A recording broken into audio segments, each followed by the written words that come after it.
This summer, I had my first ever full-time position as an intern. On top of that, I was taking a class to maintain pace for my degree.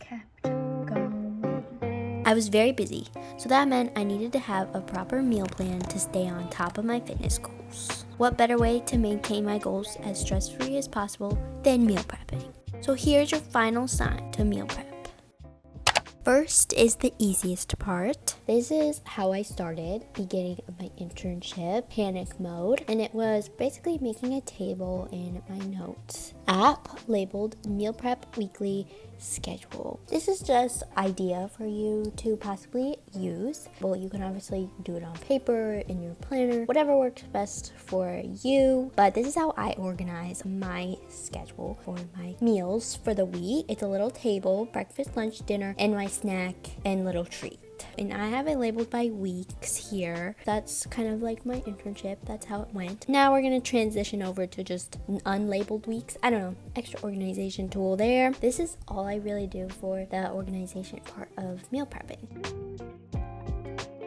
This may be more of the harder parts, especially when you're first starting. But remember, starting is the hardest part. It's also can be the fun part. Make it as fun as you'd like, but it's finding meals to prep. For me, I found the majority of my meals that I make on Instagram. Like that is all my algorithm is right now. So I save them in my save tab section on my Instagram account. I've recently started organizing it. So it's a little messy right now. I just have them separated based on meal type. I just go there when I want to plan out what I want to eat for the week. Just simply looking up recipes that you're craving. I've done that a couple times. Or YouTube, there are millions and millions. Not sure about millions, but there are many meal prep videos already made that I'm sure you can get some inspiration from. Here's just some of my criteria I've kind of set for myself when I'm looking for my meals. I look for certain qualities / ingredients, but I start by looking for my certain meal category like breakfast, lunch, or dinner. And then I look at the ingredient list within that recipe, and I'm looking for vegetables and protein and a diverse range of said vegetables and protein. I like as much whole foods as possible. I also look to see how long the list of ingredients is. I want it to be somewhat short and somewhat simple, as in ingredients I kind of usually have already eaten. Plus, you'll be very surprised on how versatile a lot of your staple ingredients that you may already have in your house really is. So simplicity. I don't want to be cooking for my entire weekend either. So that's why I'm kind of looking for a short list, maybe something that's easy to cook. Going off this, once I got a couple weeks into my meal prep plan, I start to notice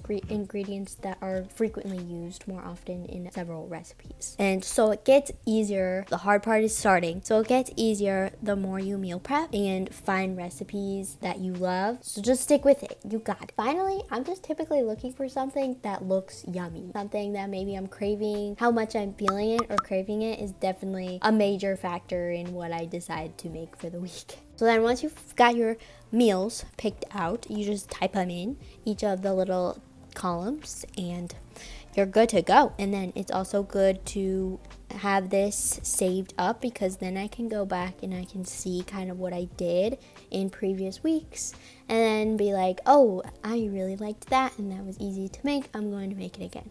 It just helps with the overall organization and planning. I also use my notes app for this. I have two separate notes, actually. Sorry to be confusing. I have a note for my meal prep dishes I've cooked or plan to cook.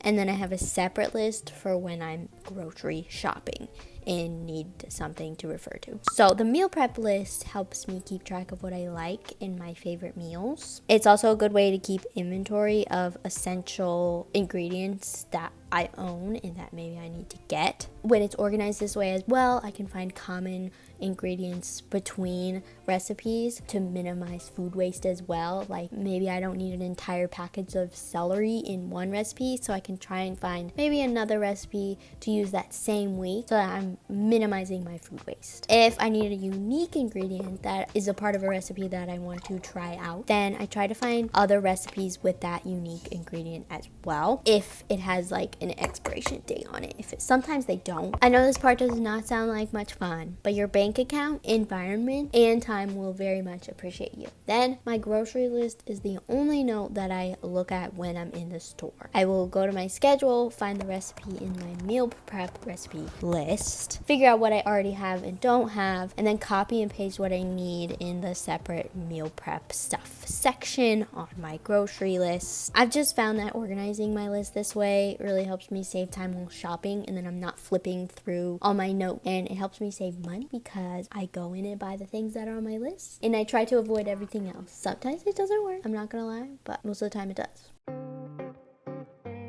This is what I like to do. You don't have to do this if you maybe have more time to cook in your free time and such. As you can see on my grocery list, I have other sections. These are basically staple ingredients, stuff that I know I like and I use in a lot of things. They are extremely versatile items, and they are going to most likely be used in my staple meals for the week. And this is why I recommend having a staple meal as a backup. For me, these are salads most of the time because you could pretty much put anything on a salad. Going back to the celery example, I could put celery on my salad. I don't typically do that. I don't use a lot of recipes with celery, so I don't know why I'm using this example, but then sometimes you may see salads if you were paying attention really closely to my meal prep schedule. I have them on listed at either lunch or dinner, and that's because sometimes I might have leftovers from the previous week and I want to get those eaten because I really want to minimize my food waste. These also can be anything frozen. I usually have a staple frozen. I love Goodles, the mac and cheese, just because it's really easy to make. So use the staple meal as something that's extremely easy, extremely quick to make, and can basically be cooked up with any ingredient you have already on hand. Just good to have those just in case, like especially with meal prepping, you're usually prepping a lot of something. So if you get bored of said meal prep you spent the time and energy making, you can switch it up with your staple meal. Don't be surprised or frustrated if a couple times you may make something you dislike. I found out that I really dislike certain Mediterranean dishes. Like, please do not take offense to this. I wish I did like them because my tummy feels so good after I eat something Mediterranean, and I'm pretty sure you can science back that up. But I just don't like vinaigrette. Vinaigrette just makes me gag. I don't know. So that's why I use avocado for most of my salad dressings. Like, I mash. You know what I mean? So when you're meal prep planning, just double check the ingredients and really kind of think for a sec, would I like this? Like, is this something that's maybe similar to something else I've eaten that I've enjoyed? Just so to minimize that food waste. And plus, you take a lot of time to grocery shop and meal prep. You want to make something that's, going to help you during your week. And that's also the thing about eating healthy consistently. You have to make stuff that you enjoy. Otherwise, you start dreading your meals and it's just not sustainable. But I also totally encourage you to try new things because you want to be able to eat a variety of foods for gut health as well, but also to maintain your healthy eating goals by not eating the same thing over and over again. Experiment a little, but just make sure, kind of check the ingredients list, you know the drill. So completely contradicting to making meals you don't love, meal prepping will ultimately reduce food waste. Big theme I've been conveying in this video. You should only be buying the food that you know you are going to be using up throughout the week. This also saves money. Time saver. I now grocery shop maybe once a week.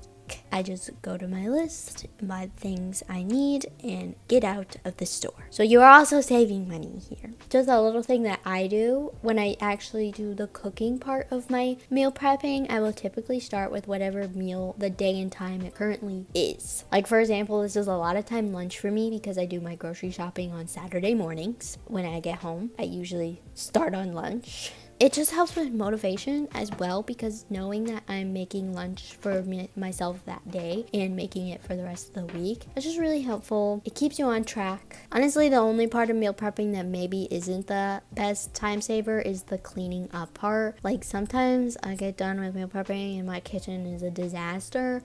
It's the mess after I cooked something new. And it's just like, what am I doing wrong? But no, it's just a part of it. It's part of cooking in general. But if you think about it, this is the cooking that you're doing for the week, and you shouldn't have much mess to clean up, say, evenings after you get home at 5. And all you want to do is nothing. It just overall saves time, okay? Trust me.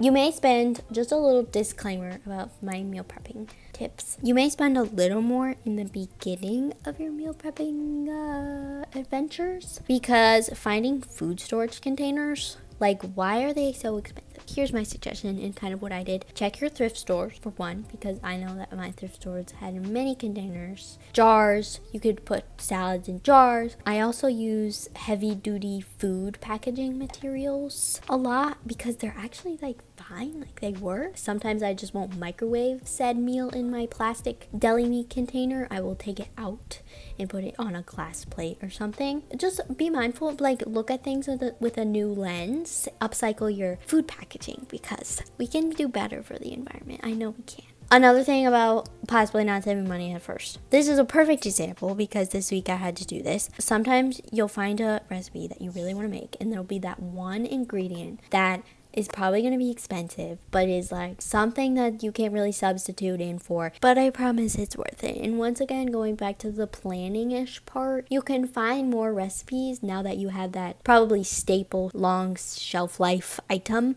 You can find other recipes with that, and you should be able to use it up. Just keep those little logistic things in mind. If anything, what I do is research similar alternatives, and maybe I probably already have something that can substitute it in. I do this all the time as a college student because simply I need to save money wherever I can. If you take the time, maybe like 1 to 3 hours, just one day a week, to meal prep all the healthy meals you planned out, I would hope you would consume them throughout the course of the week. Emphasis on making things you like, okay? The planning out healthy ingredients is already done for you. You've already done the cooking. All you have to do is pull that said item out of the fridge, microwave it or something, heat it up, consume the yummy, nutritious things that you made for yourself, okay? You got it. And that's all I'm going to touch on for the benefits for now. Like I said, there are many other like meal prep videos out there. Just let me know if this is actually your first one and comment down below. So it would be, I'm just curious. So thank you for tuning in today. I hope you got at least one thing out of this meal prepping little video. And I hope you feel ready to meal prep and take that extra leap towards your fitness goals or whatever goal you have for yourself. You can do it. Okay, bye for now.